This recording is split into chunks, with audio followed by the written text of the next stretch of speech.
equally important is the message from our leadership.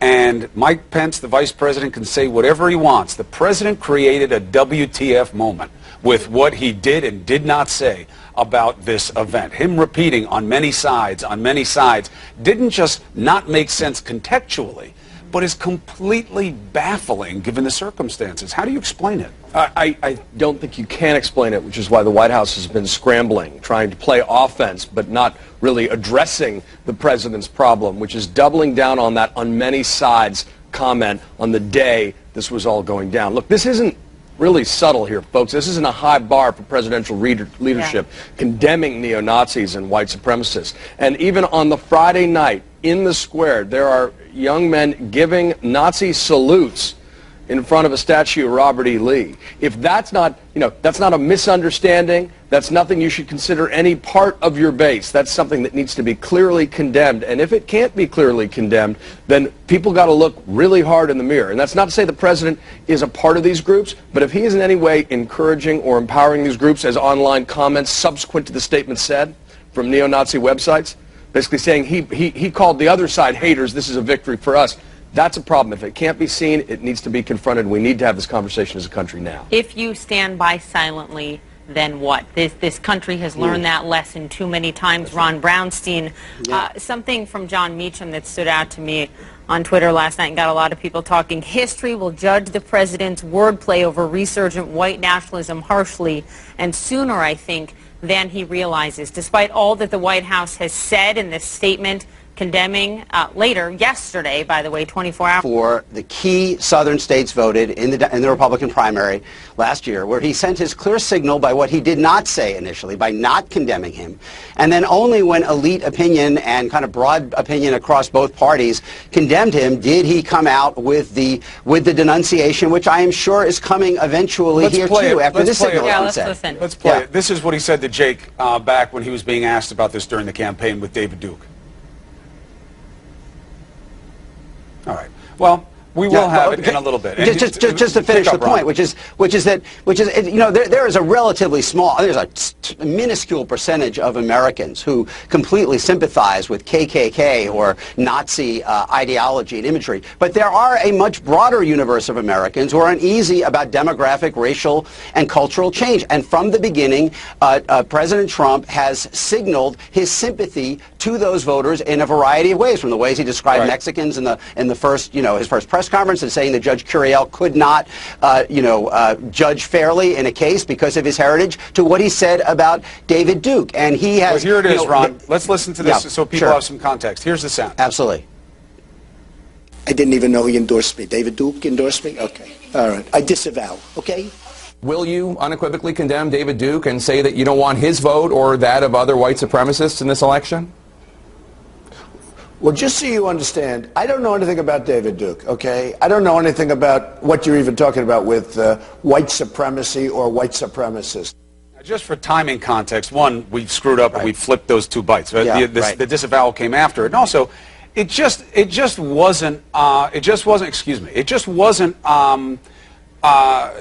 it was about what he was saying. He had complete evidence of who David Duke was. And he had also denied him earlier. He once was going to run for president with part of this party called the Reform Party, and Duke was connected to it. And he said at that time, I don't want anything to do with this guy. I don't want to be connected to him. So now it changed. Just to finish the point, Chris, it was the Sunday before the largest number of southern states voted in the Republican primary. So, I mean, that was very calculated. And then eventually, he kind of provides the denunciation that the bipartisan critics demand, but after he has sent his signal. And again, he has done very well from the beginning with the elements of American society that are most uneasy about racial changes. This big debate was his vote driven by economic anxiety or cultural and demographic anxiety. In fact, the two are braided together. And many of the same voters are most uneasy, feel the most eclipsed by what's happening in the economy and what's happening demographically. And the president has been unwilling to kind of draw a clear, bright line isolating these groups, not, I think, because so many Americans are sympathetic to them, but because it's part of a continuum of views that he has played on and has spoken to, I think, as clearly as he possibly could.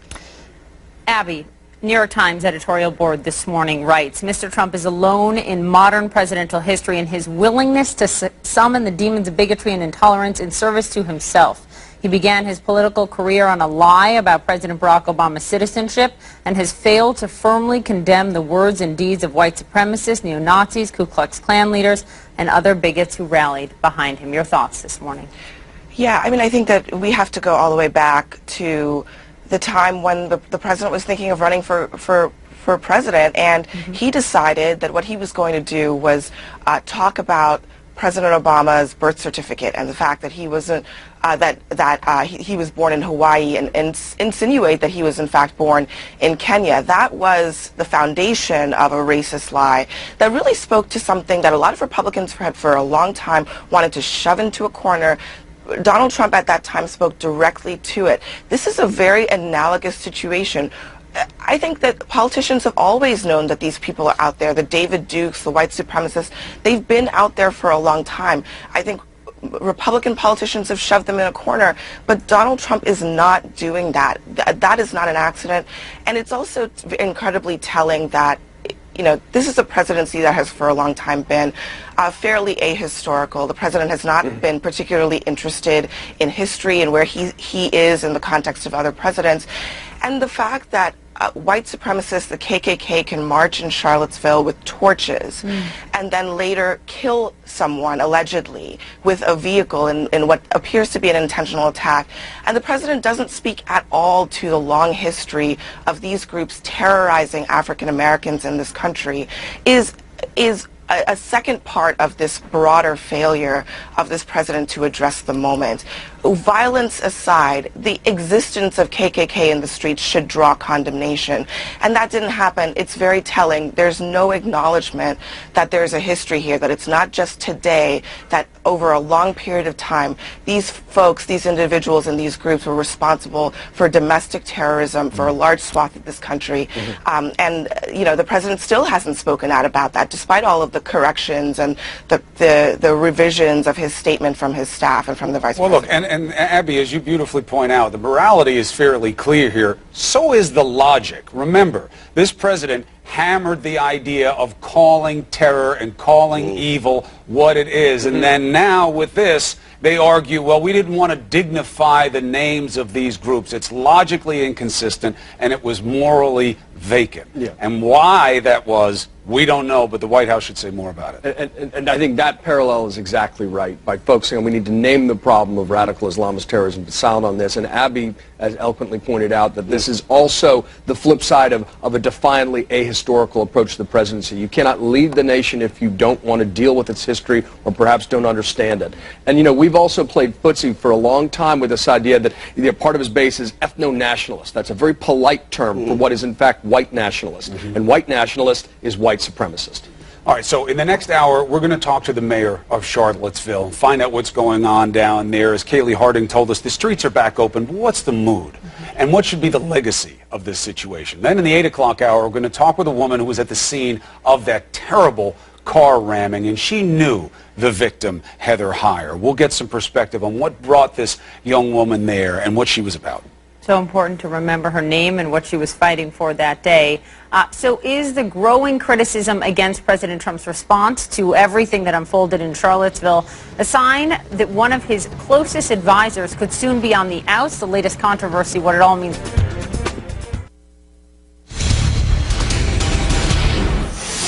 President Trump under fire for failing to condemn in any way white supremacists, KKK, neo-Nazis by name, or distancing himself from these extreme groups. Let's bring back in our panel John Avlon, Ron Brownstein, Abby Phillip. And John, to you, it also goes to the question of who's around the president in the West Wing, right? The New York Times editorial board this morning notes that he consulted the president, a lot of people, before giving the remarks that he gave on Saturday where he didn't blame these groups. He just said many sides, many sides. He also has Steve Bannon around him, you know, who called Breitbart, which he founded, the platform for the alt-right. A site that was oddly quiet in coverage. Very. Yeah. And Sebastian Gorka, who said this just earlier this month. It's this constant, oh, it's the white man, it's the white supremacist, that's the problem. No, it isn't, Maggie Haberman. Go to Sinjar. go to the Middle East and tell me what the real problem is today. Go to Manchester. So? Yeah. So what you got here, I think, is a question of who was in the room when Donald Trump's remarks were being made? Who encouraged him not to call out these groups by name? They say he spoke with a number of advisors. Right, no, exactly. So this wasn't out of haste. Right, exactly. And that's what's troubling, right? And when you have a nationalist wing, an ethno-nationalist wing of political advisors driving a president's agenda, this is the kind of thing you get. You know, Breitbart has a complicated relationship, I don't know why I'm putting it politely, with issues of difference, particularly with the African American community, with the Muslim community. Sebastian Gorka on Inauguration Day wore a medal from a Hungarian resistance group that gave an award to his father, which has been associated with Nazis in the past. This is not the kind of crew you typically see advising an American president. And you got to believe that these deliberate omissions by the president are driven, at least in part, by advisors who seem to have a vested interest in stoking these flames on the part of a portion of their base. Again, it's the ethno-nationalists. Let's not be too polite about it. That's another name for white nationalists. Right. Well, look, you got the moral component, which, again, Abby, you laid out the right way. We're not used to hearing any contextual discussion of many sides when you're dealing with people that hate African Americans, Jews, Italians, Catholics. I mean, there are a lot of people that they put on their hateful little lists. You don't usually see any type of equivalency drawn on that or any type of limitation on condemnation of them. You also have a factual problem here. We talked about the logical one. Why are you so intent on calling out Muslims, but you won't dignify calling out Nazis? Doesn't make any sense logically. But the fact problem, why did David Duke say this? Listen to this. We are determined to take our country back. We're going to fulfill the promises of Donald Trump. That's what we believed in. That's why we voted for Donald Trump, because he said he's going to take our country back, and that's what we got to do. Now, let's give the best defense in this situation, which is, hey, they are latching on to Trump wrongfully. He didn't want them. But you would think, if that's the case, you would deny them most of all if you were Trump or anyone around him, because that's the last thing you'd want. And then we get the kind of language that we had here, which is not doing that, to say the least, Abby. Yeah, I mean, I think it should be a pretty easy decision. David Duke says that you support that he supports Donald Trump, Trump supports him. It should be easy to say that's not true. I reject his support. I disavow him. I think, Chris, we should also really point out here that a White House aide, Sebastian Gorka, essentially glossing over white supremacy as a problem is a huge movement away from the norm. I think we cannot lose sight of that. Right. And it's factually incorrect. And it's he said, factually go incorrect. to Sinjar. But we're not in Sinjar. We're in America. Exactly. And white supremacy is the #1 terror threat that they deal with in our government in this country. Yeah, we cannot let that slide, because the reality is that's not something that would be acceptable in any other administration. I mean, but also, I think this White House is dealing with, yes, the president was advised by a lot of people. He heard a lot of input. There were a lot of people in the White House advising him to give a more fulsome response, as you can see based on the fact that Vice President Mike Pence did give a more fulsome response.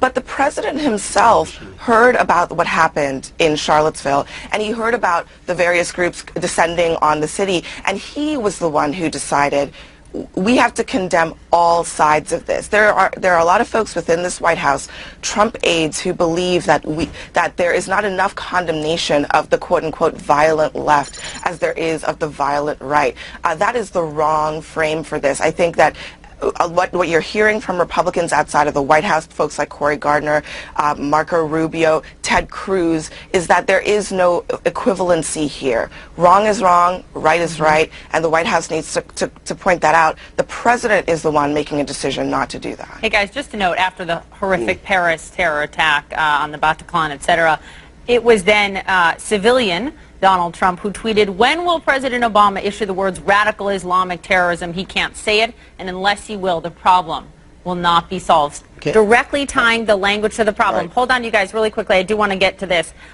think what you will about Anthony Scaramucci, the former White House communications director, and his short tenure in the White House. However, in his first interview yesterday, he called out Bannon, and he said he, being the president, has to move away from this sort of Bannon-Bart. Now, big picture here, CNN has reporting from multiple reporters of ours that Bannon is on the outs with the president. Could this hurt him more, Ron? Sure. I mean, I think look, as I said before, I don't think there's anything surprising about this reaction from the president. It is exactly the pattern, the template that he has used before. I think what's different is if this would have happened in February, you would not have seen nearly as much reaction from Republicans as well as Democrats. There's a cumulative weight of things he has said and done that are outside the boundaries, outside the norms of what you would expect from a U.S. president that I think has kind of created a greater willingness to kind of criticize from the beginning. And, so we'll see. I mean, I think that, for Bannon, he has been, we talked about before, that being a continuum, not being a bright line separating these kinds of groups from others who are uneasy about demographic change. That has been part of the mission of Breitbart, I think, to break down those boundaries as a kind of a media institution. And to the extent that he continues to do that in the White House, I think he is more vulnerable now simply because there is this greater willingness to call out some of the things that the president said and done. Earlier, I think you would have heard Paul Ryan say something like, well, I can't comment on everything the president says. We need to get back to our agenda. Now you are seeing more Republicans saying this is unacceptable. This is outside the boundaries of what we would accept from a U.S. president. And the president, who was not shy on Twitter, not shy about watching the show and commenting about what happens in real time, just tweeted, heading to Washington this morning. Much work to do. Focus on trade and military. Hashtag MAGA, Make America Great Again. Still no word from the president about what he knows he's being asked to clarify this morning. Appreciate it, panel. Thank you very much. We'll come back to you in a little bit. Now, tomorrow on New Day, we're going to have former White House Communications Director Anthony Scaramucci. What does he believe led to his dismissal? What does he believe led to this weird situation that we're dealing with right now with what the president didn't say? Who would tell the president?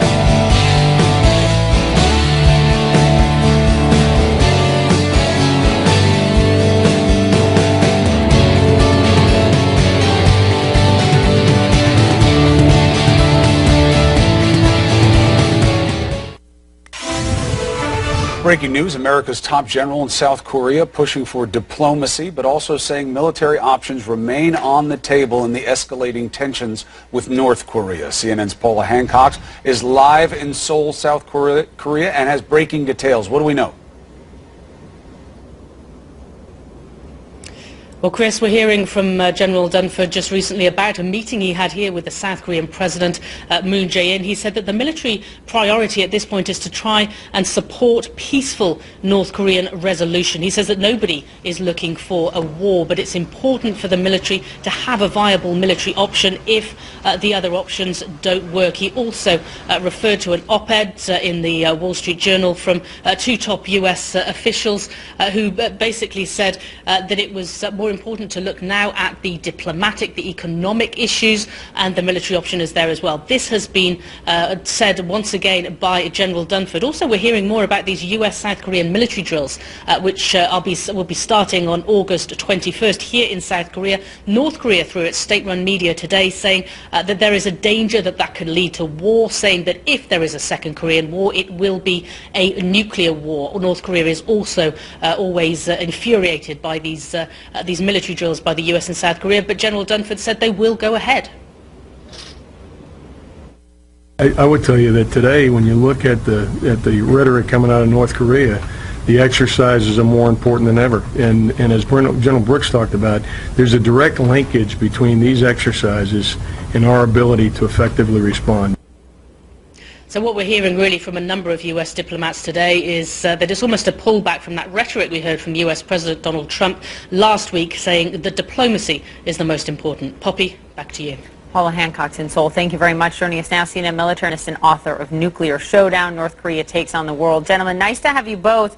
You know, the message, Admiral, from the administration, from so many sides over the weekend and this morning, as we just heard from General Dunford, is is diplomacy above all. I mean, you had Dunford coming out of that meeting today and saying the priority of the U.S. military is to support a peaceful resolution to the North Korean crisis. Is this the administration, those around the president, trying to tamp down his own rhetoric from last week?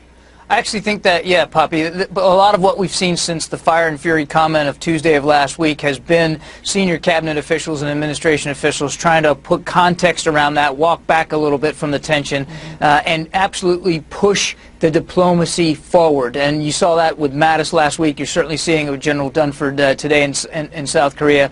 And, you know, frankly, that's the appropriate approach here. I think there's still room for diplomacy and economic pressure to work. And so I think they're approaching this the right way. But to me, it's a little like they're acting as sandpaper, trying to take off some of the rough edges from President Trump. So, Gordon Chang, you disagree. I mean, you read the op-ed this morning in Wall Street Journal by Secretary Tillerson and Secretary Mattis, and they say it's time to replace this failed strategy of strategic patience with strategic accountability. They went on to say the U.S. is willing to negotiate with Pyongyang, and they talk about pressuring China to the ultimate extent. You say not going to work. Why? Well, you know, they talk about strategic accountability in this op-ed, and then they don't discuss China's money laundering for the North Koreans, its supply of equipment and probably technology for the ballistic missile program, the supply of fissile material for North Korea's nuclear weapons program, and continual sanctions busting. And I think what they're going to read this in Beijing is saying, oh, this is more of the same. You know, we've seen this in previous administrations.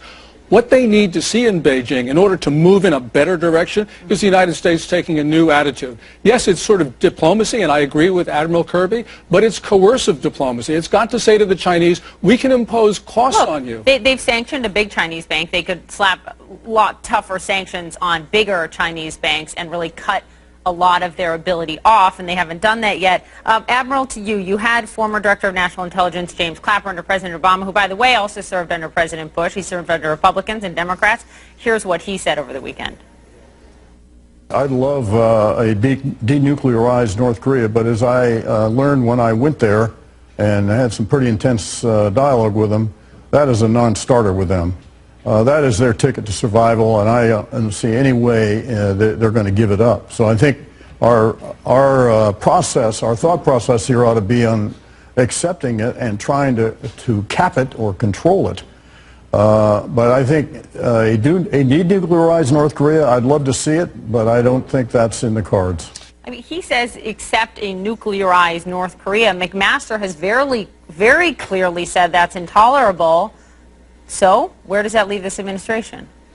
It puts them in a very tough spot. I mean, look, they have been, the North has been racing towards these programs and capabilities now for a long time. And arguably, whether we want to admit it or not, or accept it or not officially, they have a nuclear capability. So we have to deal with that reality. How you do that diplomatically, I think, is for people smarter than me to figure out. Although I associate myself with Director Clapper's comments, I think we do need to look at this pragmatically and move forward from there. I also agree with Gordon about pressure on China. He's right. China has been enabling this growth of the capability, and China has not implemented sanctions fully the way they're supposed to. They do have more influence than any other nation in the world on Pyongyang, although even they, I think, are finding that there's some limits to that. But I think he's right. They do need to continue to push more pressure on China and Beijing to do more to help solve this problem. There was a phone call between President Trump and the governor of Guam over the weekend, and it was recorded and posted online, and part of it was striking. Listen to this.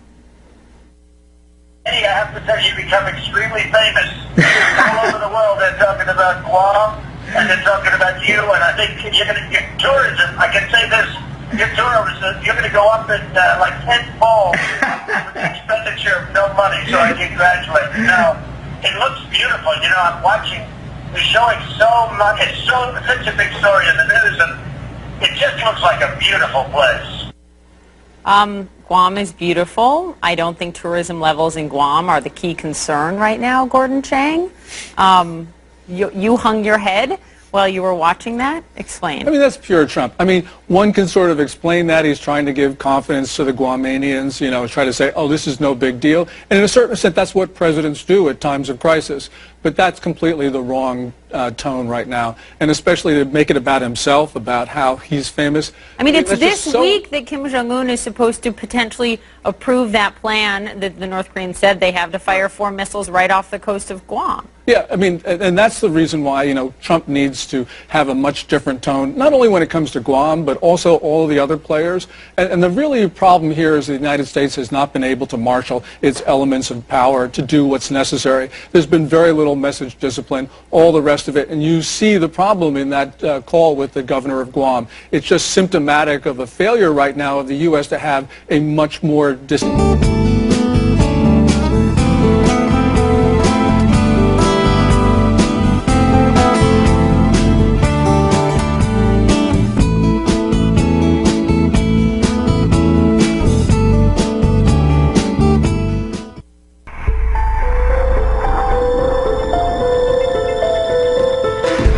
President is up and tweeting this morning. He's talking about how to make America great again. He's talking about politics in Alabama, but he is not talking about white supremacists, neo-Nazis, and the KKK. Why won't he mention these specific hate groups in relation to what happened in Virginia, or just in relation to the terror climate in America? These are the groups responsible for the most investigations into terror in this country. Joining us now to discuss our former Vice Chair of Diversity Outreach for the National Diversity Coalition for Trump, Brunel Donald Che, and Michael Eric Dyson, Professor of Sociology at Georgetown and author of the book, Tears We Cannot Stop, a Sermon to White America. Professor, we start with you. What is your analysis of what the president did and did not say? Well, Chris, thanks for having me this morning. It's an unfortunate opportunity that the president missed. It's a tragic reflection of the fact that he has aided and abetted, whether consciously or not, the forces of white supremacy in this country. And be clear, we're not simply talking about the external violence and the terror that are manifest. White supremacy is the conscious or unconscious belief in the inherent inferiority of some and the inherent superiority of others. So white supremacy as a thought metastasizes across the body politic. The president had the opportunity to say clearly and directly, I am not part of this. I do not have truck with this. When David Duke, a white nationalist and separatist, reaches out to try to support me, I repudiate his support. And I suggest that in America we are not towing the line of white supremacy, but we're opposed to it. He had the opportunity to use the bully pulpit of this country to say there is a violent history of terror exercised against many others, including especially African American people. The resurgence of neo-Nazism under his own administration suggests that they find comfort and succor in a president who refuses to be explicit. That was a missed opportunity because it's an expression of a deeply entrenched ideology of hate and animus toward African American and others that needs to be explicitly repudiated. Brunel, you spent a lot of your time fighting injustice, the idea that this is a problem on many sides, said the president, suggesting that those who are fighting against hateful people like the KKK are part of the problem. Was this the conclusion of the White House if there was so much talk about it? Why would there even be so much talk about this? So we're going to get into that because it is united left and right in a way that is good to see, but is still very troubling. I mean, you can't, unless you want to just jump to the conclusion about what's in the president's heart. This is a situation that just doesn't make sense. And similarly, it's also not the only headline of the morning. Yet Paula Hancock's in there teeing up what's happening in North Korea. But this story in Charlottesville isn't just about our humanity. It's going to reverberate once again as a reflection of the president's ability to empower his agenda, because this is going to take up space, and rightly so. Words matter, and what you don't say matters as well when you're the president of the United States. All right, Chris Cuomo, thank you. Capital of Raqqa, Syrian government forces are engaged in heavy fighting to the east. CNN was given access to the Syrian army's front line near the site of a recent ISIS massacre.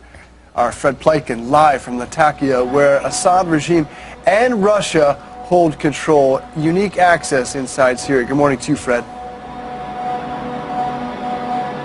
Yeah, good morning, Dave. And it's a very active front line that the Syrian government and its Russian backers have against ISIS in that area that we were in. And one of the things the government fighters were telling us, as they said, look, since the U.S. and its partners have been cracking down on ISIS and Raqqa, a lot of the ISIS fighters have actually been fleeing south, and that's where they've been conducting some of those massacres, like the one in the town that we went into, where ISIS invaded that town, killed about 50 civilians before they were driven out by government forces. Now, the government troops that we were with took us to a hill overlooking the front line, and we witnessed about a dozen airstrikes in the time that we were there. The Syrian government is also bringing new reinforcements into that area, and they are now saying, after a very long time, that right now fighting ISIS is their main priority. You know how the U.S. has been telling both Russia and the Syrian government that it needs to do more against ISIS. Well, they're saying they're doing exactly that right now, Dave. All right, Fred Blanken live for us in Syria. Thank you, sir. All right, it is 58 minutes past the hour. That's it for us. Thanks for joining us. I'm Christine Romans. I'm Dave Briggs. New day starts right now. We'll see you tomorrow. So he was slow, and then he slammed on the gas right into people that were in front of another car. The hate and the division must stop, and must stop right now. The president condemned the violence and didn't dignify the names of these groups of people. He needed to be much harsher as it related to the white supremacists. An American citizen was assassinated in broad daylight by a Nazi. A Nazi. He was very infatuated with the Nazis, with Adolf Hitler. The events were horrible themselves and very depressing, but President Trump's reaction was almost as depressing. I have a message to all the white supremacists and the Nazis. Our message is plain and simple. Go home. This is New Day with Chris Cuomo and Allison Camerata. All right, welcome to our viewers in the United States and around the world. This is New Day. It's Monday, August 14th, 6 o'clock here in New York.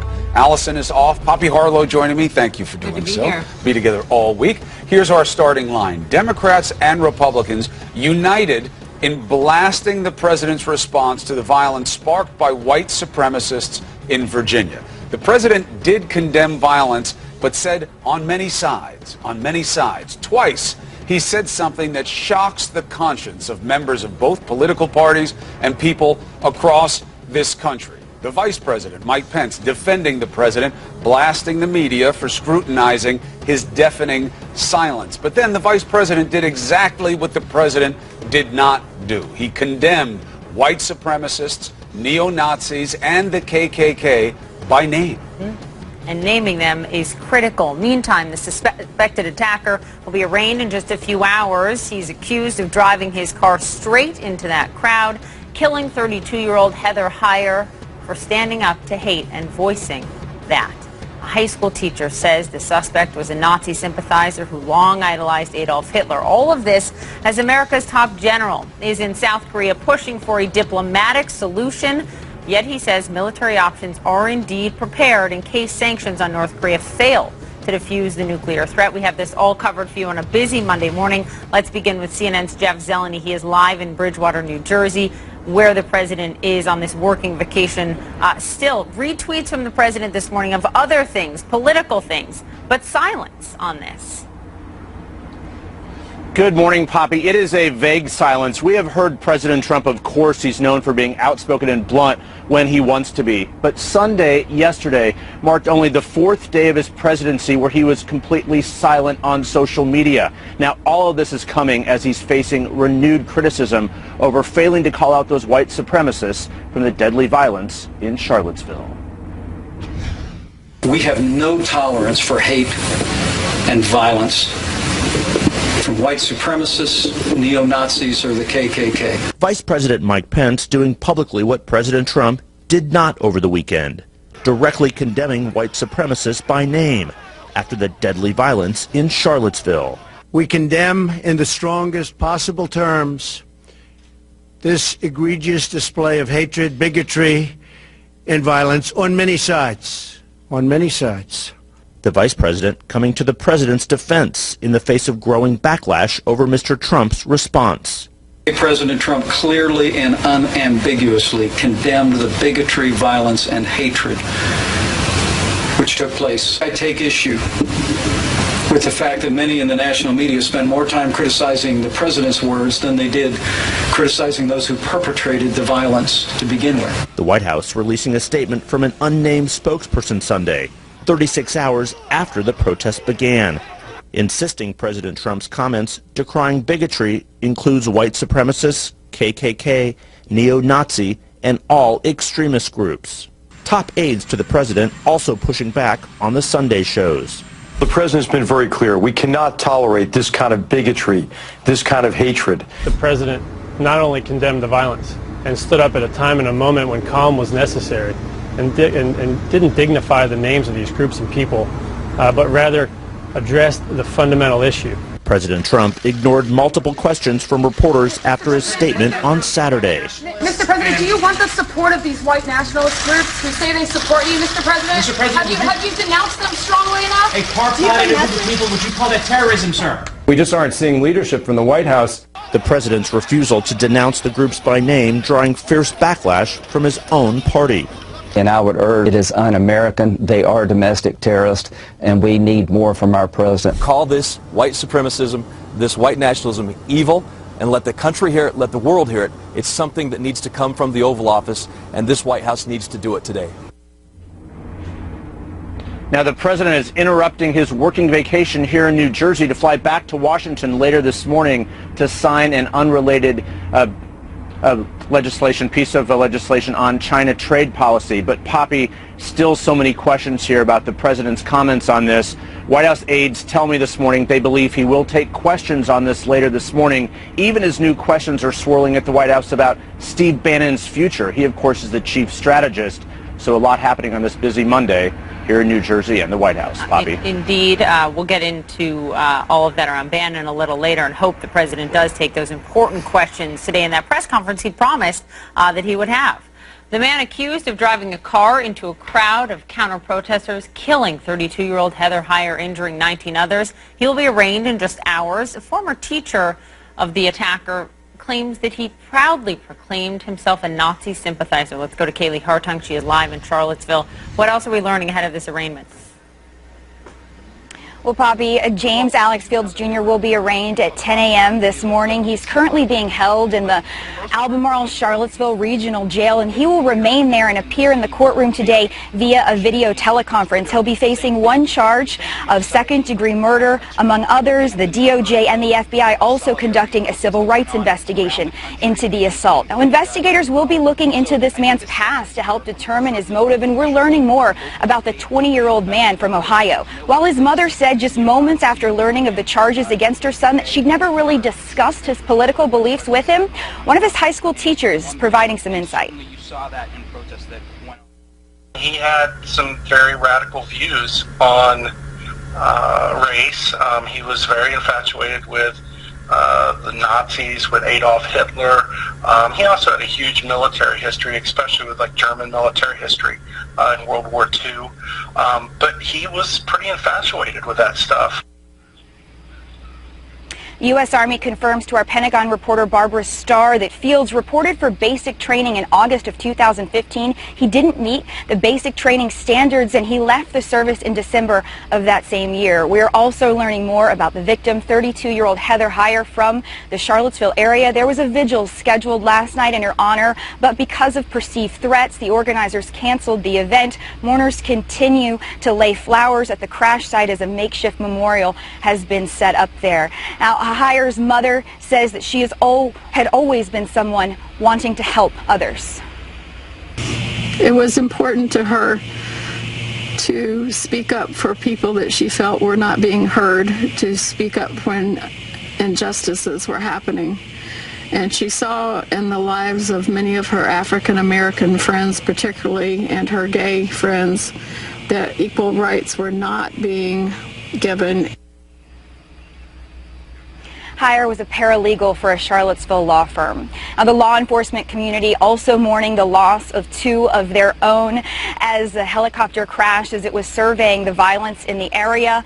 Pilot Lieutenant H.J. Cullen and Trooper Pilot Burke Bates lost their lives. Now, Governor Terry McAuliffe knew both of these men personally. As he said, these heroes were a part of our family, and we are simply heartbroken. The president also offered his condolences on Twitter. On this Monday morning, the barricades that we saw in this park throughout the weekend, the center of the controversy here in Emancipation Park, where Confederate General Robert E. Lee's statue stands. Well, those barricades are gone, the streets are open, but Poppy, there is a lot of healing left to do in Charlottesville.